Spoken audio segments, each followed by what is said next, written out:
भंडारा जिल्ह्यात वाळू डेपो सुरू असून देखील महसूल प्रशासन व पोलीस प्रशासनाच्या आशीर्वादाने अवैध वाळू उपसा सुरू आहे. वाळू चोरी थांबविण्यासाठी ठिकठिकाणी चौक्या बनविण्यात आल्या. तर भंडारा शहरापासून अवघ्या 5 किलोमीटर अंतरावर कोथुर्णा येथे वाळू चोरी होत आहे. सकाळी 4 वाजेपासून वाळू माफिया वाळूची चोरी करीत आहेत. इतकेच नाही तर कोथुर्णा येथे देखील चौकी आहे आणि या चौकीत महसूल अधिकारी व पोलीस कर्मचारी देखील उपस्थित राहतात. पण वाळू चोरटे जोपर्यंत चोरी पूर्ण करत नाही तोपर्यंत पोलीस तसेच महसूल कर्मचारी या चौकीत येत नाही.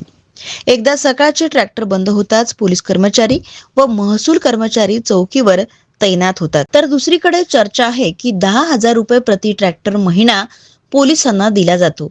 मग आम्ही कोणाला घाबरत नाही असा सूर वाळू माफियांचा आहे. दुसरीकडे याच चौकीच्या जवळ सकाळी वाळू माफियांचा झुंड राहतो.